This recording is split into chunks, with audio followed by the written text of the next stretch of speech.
Welcome to the Reciprocal Research Training course. This DVD presents a method for running successful consultations with community groups.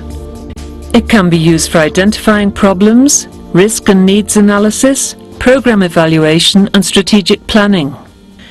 It is based on a human rights framework and the principles of community development. The methodology allows us to provide safe spaces for discussing difficult issues. It draws on community capabilities, knowledge and expertise. It respects the dignity and autonomy of the participants. It acknowledges what the community members and the facilitators bring to the consultations and involves working out how best to use these resources. Importantly, it involves real power sharing, which is often hard to achieve. An important aspect of the method is the building of trust between communities and the facilitators. It aims to overcome the reluctance of people who have taken part in many consultations with no apparent results. It has been successfully used with people around the world. People do not have to be literate in any language to participate fully in the consultations. The model goes through a process of identifying risks, problems and issues of concern, exploring how these impact on individuals, families and the communities, then to identifying potential solutions and planning how to implement these. In this DVD, we demonstrate how it works. Key to the success of the model is an ethical process which gives control of the outcomes and the information shared back to the participants. This begins by negotiating two different confidentiality agreements with the group before any discussion begins. The second is an agreement from the facilitators to the participants. In this, they promise not to take any notes or photographs without first obtaining permission from the people involved. They promise that none of the materials recorded or photographs taken will be used without the permission of the group. It includes a commitment that participants will have the opportunity to comment on drafts of reports and will get copies of final reports. Time for working out how this will happen is an important part of building trust. The methodology can be used with one or with multiple interpreters.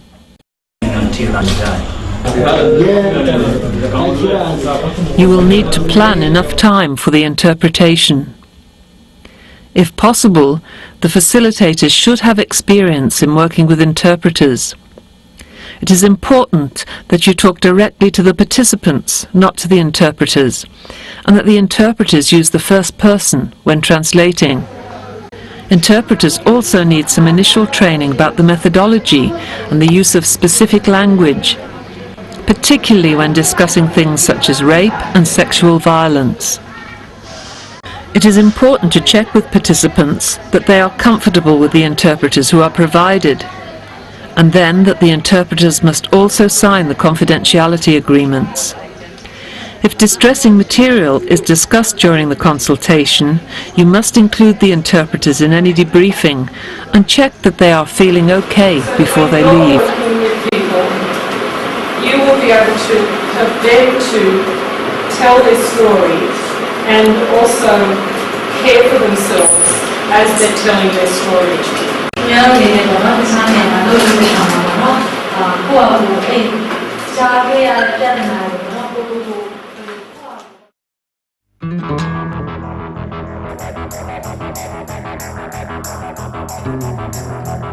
Part of the consultation is the provision of human rights training. This is then used to provide a context for the discussion.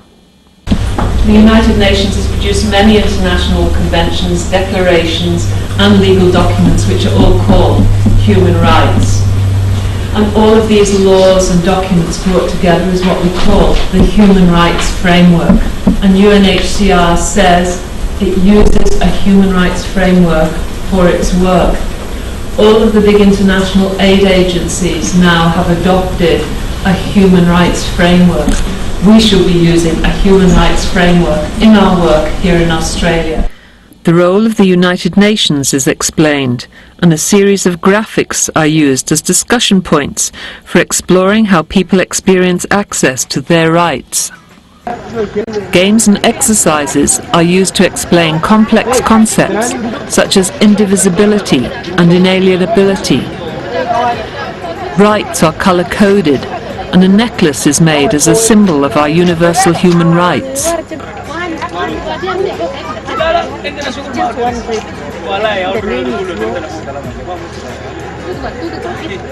Thank you.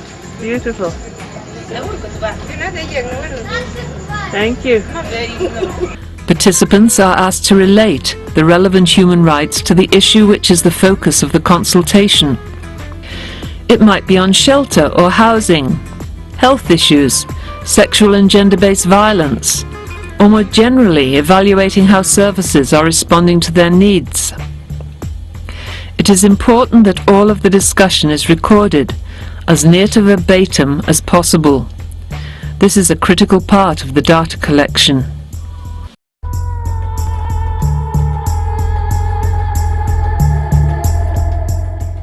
Story circles are based on the fact that human beings everywhere like sharing stories with each other.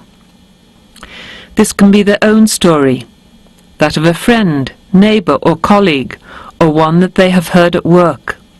It is important to remind people about confidentiality and to ensure that personal details are not revealed. Stories can be used as evidence of problems and abuses and to identify good practice and positive outcomes. Once again, when the groups report back on their stories, it must be documented. The critical role played by the facilitators is to provide a feedback loop, checking back with the participants about what they have reported. This is the beginning of the data analysis, and it is important that the documenters record both what the people say and the questions and responses of the facilitators.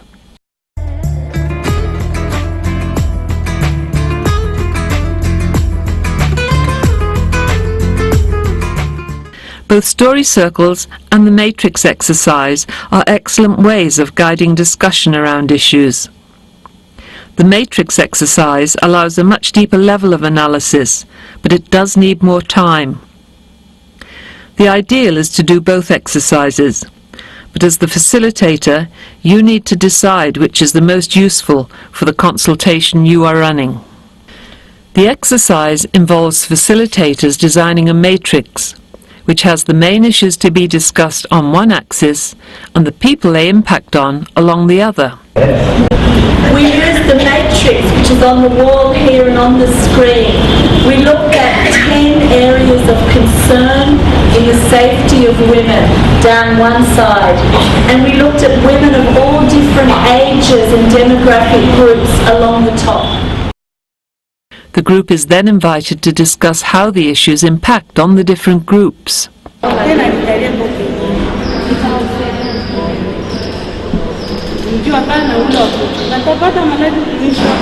Because she doesn't, if the child is a minor and staying alone. Their answers are written on post-it notes, which they come and stick on the appropriate square on the matrix as they discuss the findings of their group.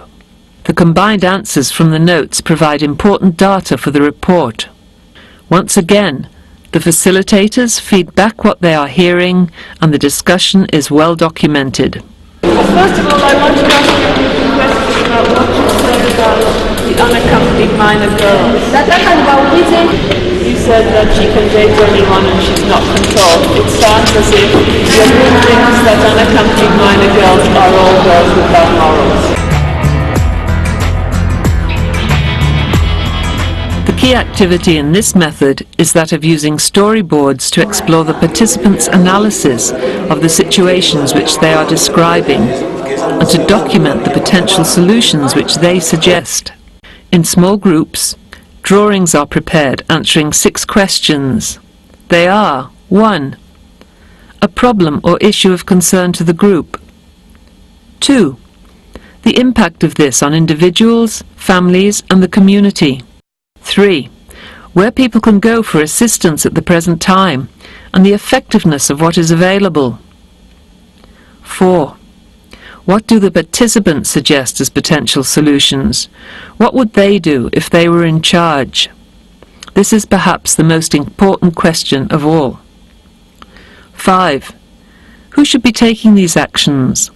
What support would the community need if they were to take an active role in the solutions? And 6. What would be the outcomes of their suggestions for individuals, families, and the community?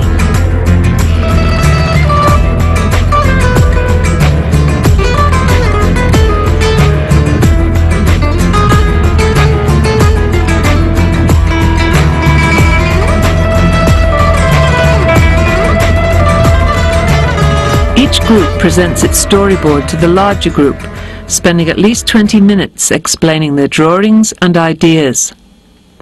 Again, the feedback loop is essential, and the whole interaction must be documented. This is the basis of the report.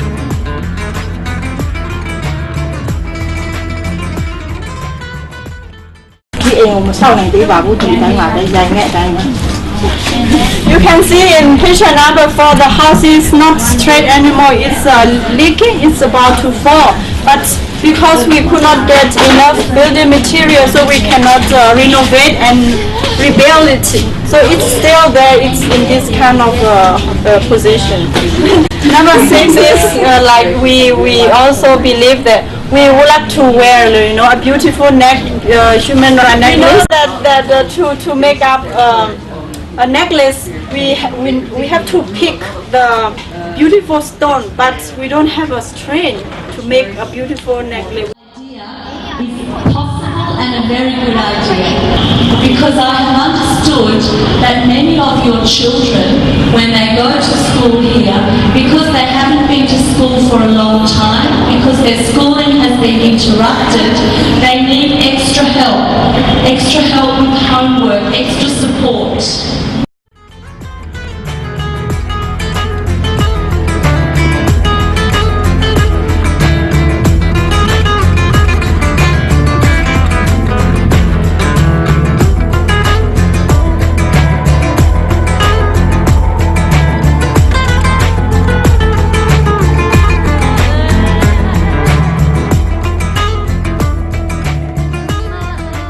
The final stage involves the community participants presenting their findings and suggestions to service providers, key stakeholders, and those who have power to bring about changes. The facilitators can assist the groups prepare their presentations using their storyboards.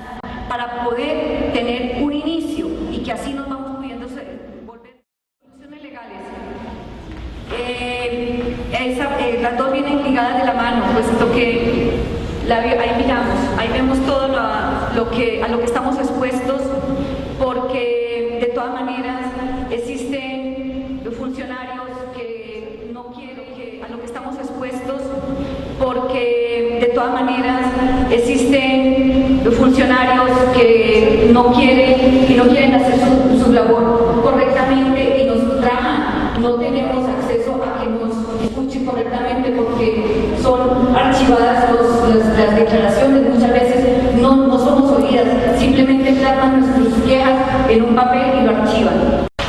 Las soluciones para esta...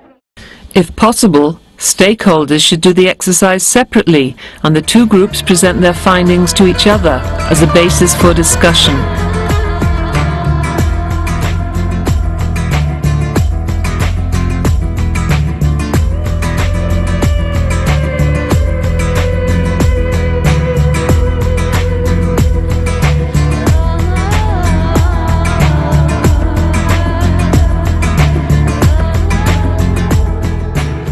Role-play can be used for exploring how the suggestions might work in reality and for addressing any tensions between the groups.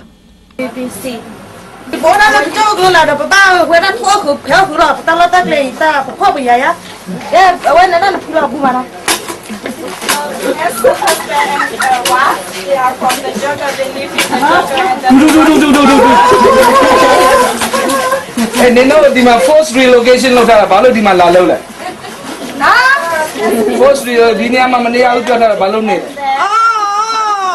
If the tensions are high or long-standing, Some conflict resolution skills might be necessary during this session.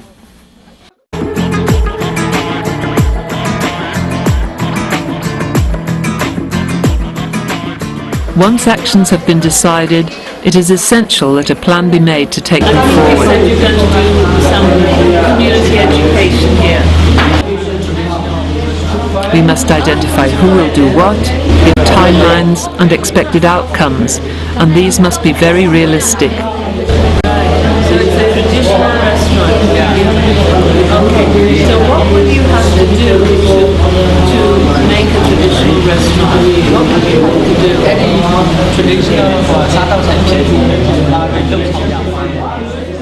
A major outcome is a report of the consultation compiled by the facilitators, and a date must be set when this will be available to the participants.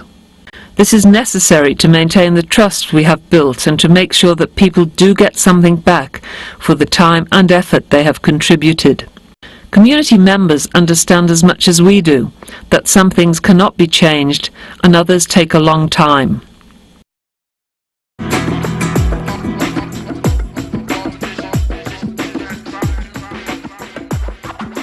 I hope that you find this method useful for your work. It opens many doors and often generates disturbing and emotive information which has not been previously discussed. This is not a bad thing, but it is important that you are able to provide support to participants who show some distress during the consultation. You also have to look after yourselves, the documenters and the interpreters. You may all need to debrief together. We always end the process with a celebration and an activity which affirms the work done and reinforces the human rights aspect of the consultation. One of our favourites is the wool game. Balls of wool, which match the beads used in the human rights necklace, are used to form a symbolic human rights network. The activity is a fun way to end what can be a very intensive process.